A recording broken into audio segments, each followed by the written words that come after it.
Hello प्यारे मित्रों, आज मैं आपको बताऊंगा सामाजिक विज्ञान जो आप देख रहे हैं वो क्या मैं 8th ग्रेड अभ्यास पुस्तिका नई किताब जारी किया गया वही है। क्योंकि क्लास 7 ये देखिए हमारा सामाजिक विज्ञान जो होता है ना इसके अंतर्गत हमारा भूगोल है।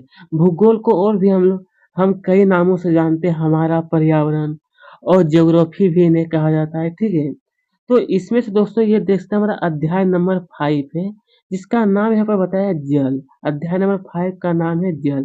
तो आइए इसका उत्तर हम लोग देखेंगे इस वीडियो में। दोस्तों ये जो आप सब देख रहे हैं बिल्कुल नई किताब है। आइए हम यहाँ पर देखते हैं सभी पाठों का नाम दिया गया है, जिसमें से अभी मैं आपको बताऊंगा ये पाठ नंबर 5 जिसका नाम जल दिया है। और इसी के हिसाब से मात्र और ये छठा अध्याय और ये 7वां अध्याय, 2 अध्याय बचेगा ये भूगोल में, ठीक है। ये जो जल है तो चलिए इसका उत्तर बताऊंगा।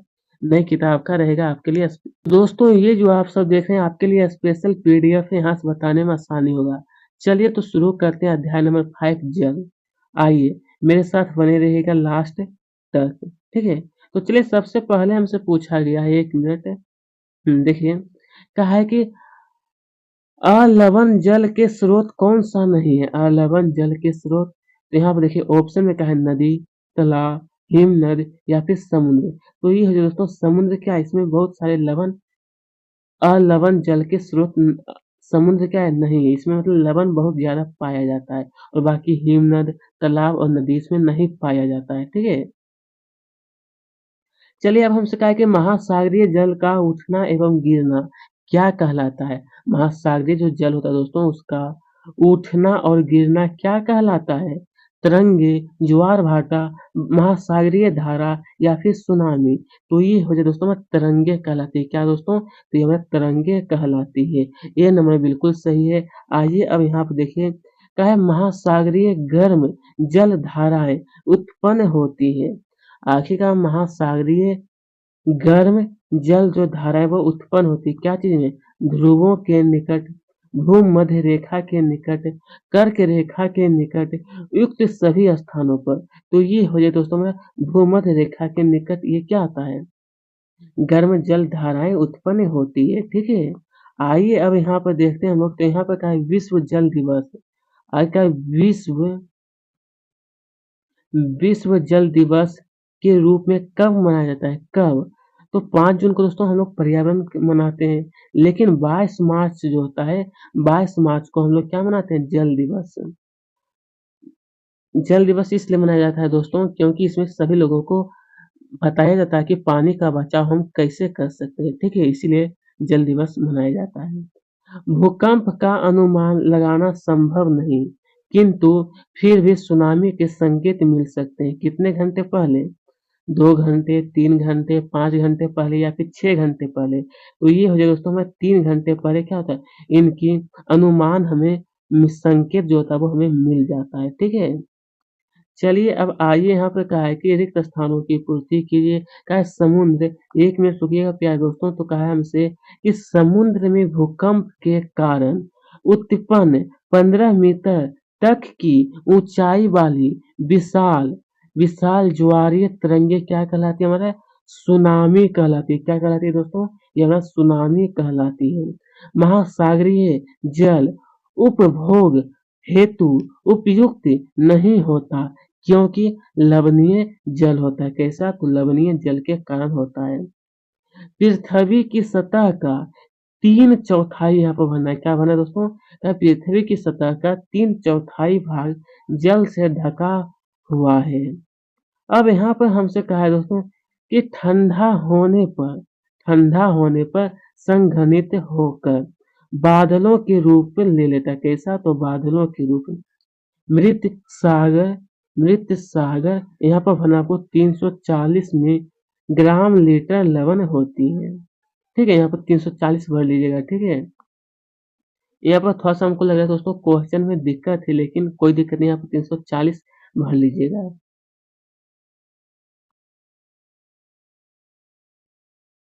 हाँ बिल्कुल सही है, यहाँ पर अच्छी तरह से भर लीजिए ये सब। तो चलिए दोस्तों अब हम लोग देखते हैं प्रश्न क्रमांक 7। यहाँ पर जैसे कि कहा गया आखिरकार कि भारतीय दक्षिण जो दिया ना, भारतीय दक्षिण सीमा पर स्थित इंदिरा पॉइंट समुद्र में कैसे डूब गया था? आखिरकार कैसे कैसे वाई?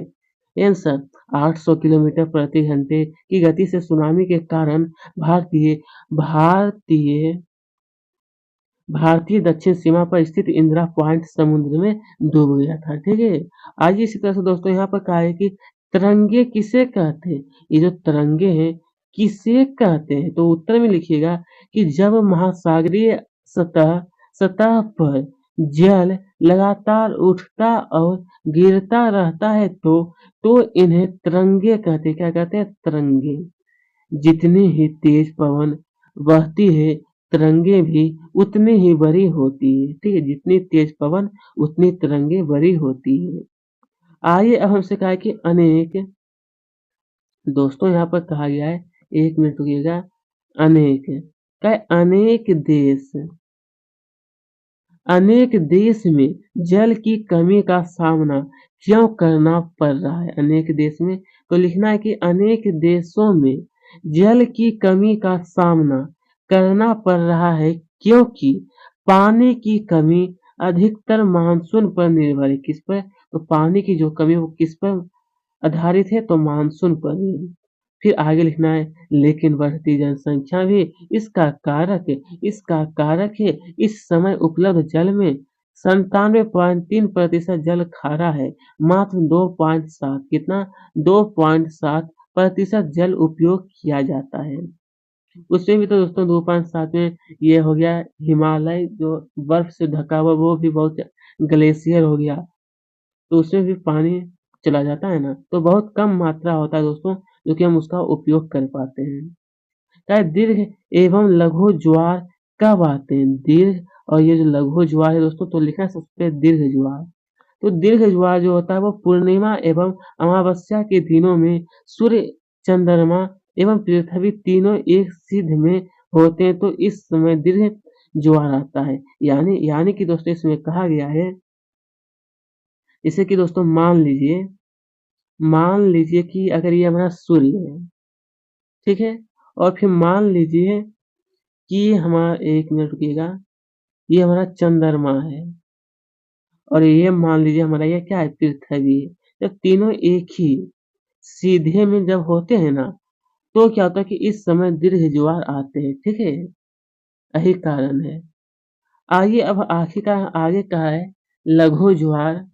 चलिए अब इसके आगे हमसे कहा है लघु ज्वार जो आप देख रहे हैं, तो इसमें कहा कि चांद एवं सूर्य का गुरुत्वाकर्षण। चांद, मान लीजिए दोस्तों ये हमारा चांद है, ये चांद है, और मान लीजिए ये हमारा सूर्य है। तो कहा है ये दोनों के गुरुत्वाकर्षण, दोनों में अपनी अपनी बल एक होता है, गुरुत्वाकर्षण बल। बल विपरीत दिशाओं में महासागरीय जल पर पड़ता है, तो इस कारण लघु ज्वार भाटा आता है। ठीक ठीक है दोस्तों, सिर्फ लिखना ही बड़ी बात नहीं, तो इसे समझना भी बहुत बड़ा बात होता है, इसीलिए आपको मैं थोड़ा समझा भी देता हूँ। चलिए इसी प्रकार यहाँ पर क्या है, मीठे पानी अलवण जल के प्रमुख स्रोत होते हैं। तो आइए इसके बारे में लिखना है। इसके बारे में लिखिएगा कि भूमिगत जल, झीलों का अलवण जल, नदियां, ताल, कुआं, नलकूप, हिमनद आदि मीठे पानी के प्रमुख स्रोत हैं। इसका अगर चाहे तो दोस्तों हम लोग उपयोग कर सकते हैं। ठीक है, अगर आप चाहें तो समुद्र का पानी उपयोग में लाने के लिए तो वो कहीं नहीं हो पाएगा, क्योंकि वो बहुत ही खारा होता है। अब क्या सुनामी किसे कहते हैं? आखिरकार ये जो सुनामी है वो हमें किसे कहते हैं? तो लिखना है भूकंप, ज्वालामुखी, उद्गार या जल के नीचे भूस्खलन के कारण महासागरीय जल अत्यधिक विस्थापित होता है। इसके इसके परिणाम स्वरूप इसके परिणाम स्वरूप 15 मीटर तक का है, 15 मीटर तक की ऊंचाई वाली विशाल ज्वारी तरंगे उठ सकती है, जिसे सुनामी कहते हैं। अब तक का सबसे विशाल सुनामी जो है ना दोस्तों, ऐसे औसत माना जाता है 15, लेकिन विशाल अगर माना गया तो 150 मीटर मापा गया है। सुनामी जापानी भाषा का एक शब्द है जिसका अर्थ पोताश्रय तरंगे, क्योंकि सुनामी आने पर पोताश्रय नष्ट हो जाते हैं, इसीलिए इसका जो अर्थ है ना दोस्तों वो पोताश्रय ही होता है, किसका? सुनामी का अर्थ। तो इसका उत्तर इस प्रकार से आप लिख सकते हैं, सुनामी किसे कहते हैं, आपको समझाने के लिए कहा है, तो इसके बारे में ये मैं आपको बता दिया हूँ, यही आपको भी लिख लेना है। तो दोस्तों अगर आपको कहीं पर कोई दिक्कत अगर हो रहा है तो हमें कमेंट में ज़रूर बताइएगा, क्योंकि मैं आपकी मदद ज़रूर करूँगा, ठीक है? महासागरीय जल, दोस्तों अगर कोई भी सब्जेक्ट हो क्लास 7 या क्लास 8 तो आप हमें बताइए कि इसका हमें सॉल्यूशन चाहिए तो आप हमें कमेंट में करके बताइए और मैं आपका समाधान ज़रूर कर दूँगा, ठीक है? महासागरीय जल हमेशा गतिमान करता है, आखिरकार क्यों? क्यों वो हमेशा गतिमान करता है? तो लिखना है कि तरंगे यहाँ पर ज्वार-भाटा एवं धाराओं के कारण, चाहे धाराओं के कारण महासागरीय अब हमेशा गतिमान रहता है। ये ज्वार-भाटा धाराओं के कारण ही ऐसा होता है, ठीक है? आइए दोस्तों अब हमसे कहा है कि दीर्घ ज्वार का नामांकित चित्र बनाइए, किसका? दीर्घ ज्वार का। तो इसका चित्र आप इस प्रकार से देख सकते हैं, आपका दिया बहुत ही आसान तरीके है, आप इस तरह से बना सकते हैं, ठीक है? ये दीर्घ ज्वार का चित्र आपको बताया गया है। इसी तरह से आप चाहें तो बना सकते हैं। ठीक है, तो चलिए अब आगे देखते हैं। चलिए अब इसके आगे अब हम लोग देखते हैं क्या है, जल चक्र किसे कहते हैं? इसके पहले वाला जो अध्याय था दोस्तों उसमें कहा है कि वर्षा कैसे होता है, लेकिन अब हमसे पूछा है जल चक्र किसे कहते हैं? जल चक्र का आपको नामांकित चित्र भी बनाना है, ठीक है? तो आइए दोस्तों मैं आपको बताता हूँ, सबसे पहले लिखिए उसके बाद जो चित्र है वो भी मैं आपको समझा दूँगा, ठीक है? जैसे कि आपका जिस प्रक्रम में जल लगातार अपने स्वरूप को बदलता रहता है, महासागरों, वायुमंडल एवं धरती के बीच चक्कर लगाता रहता है, उसको जल चक्र कहते हैं। उसी को हम लोग क्या कहते हैं दोस्तों? जल चक्र कहते हैं। मतलब कभी क्या दोस्तों जल समुद्र से लेकर के वायु में जाता है, फिर वायु से लेकर धरती पर आता है। तो इसी तरह का वो चक्कर लगाते रहता है जल। तो आपको फिर कहा गया है कि जल चक्र का नामांकित चित्र भी बनाना है। तो दोस्तों ये जो आप सब देख रहे हैं वो आपकी किताब में भी दिया गया है। चाहे तो आप वहाँ से भी आप नोट कर सकते हैं। आप चाहें तो यहाँ भी देख सकते हैं दोस्तों जैसी आपकी इच्छा। ये देखिए ये हमारा समुद्र मान लीजिए समुद्र। तो यहाँ से क्या हुआ ये हमारा वाष्प बन गया, वाष्पीकरण की प्रक्रिया हो इसके बाद इस तरह से वो क्या हुआ बादल के रूप ले लो। तो बादल का जब रूप लेता है इसको हम लोग कहते हैं संघनन। तो यही बादल जब दोस्तों बूंद के रूप में फिर नीचे गिरने लगता है तो इसको हम लोग कहते हैं वर्षण। जब फिर वो नीचे आ जाता है तो इसको हम लोग कहते हैं वास या फिर वर्ष इसको हम लोग सॉरी वर्षा हम लोग कहते हैं, ठीक है? इसी तरह से आप चित्र भी बना सकते हैं। चलिए अब हम लोग देखते हैं महासागरीय धारा। आखिरकार महासागरीय जो धारा है किस किस क्षेत्र के तापमान को कैसे प्रभावित करता है, कैसे? तो आइए इसके बाद लिखना है कि गर्म गर्म धाराओं से स्थलीय सतह का तापमान गर्म हो जाता है। जिस स्थान पर गर्म एवं शीत जल धाराएं मिलती हैं वह स्थान विश्व भर में सर्वोत्तम मत्स्य क्षेत्र माना जाता है। फिर आगे इस प्रकार से है कि इस इस प्रकार महासागरीय ये है दोस्तों हमारा महासागरीय महासागरीय धाराएं किसी क्षेत्र के तापमान को प्रभावित करती है। यही आपको लिखना है। तो आइए इसी प्रकार से कहा है कि जल संरक्षण का कुछ विधियाँ बताइए। मतलब यहाँ पे क्या जल का बचाव दोस्तों आखिरकार जल का बचाव हम किस प्रकार कर सकते हैं वो आपको बताना है। चलिए लिखना है कि जल संरक्षण की प्रमुख विधियाँ हैं। पहला यहाँ पर लिखना है कि छोटे तालाबों, भूमिगत टैंकों, बांध आदि से किया जा सकता है जल का बचाव।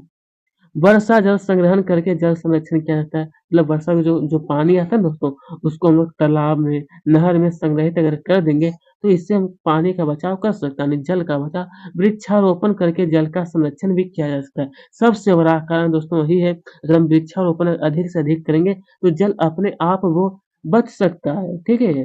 सबसे बड़ा कारण यही है।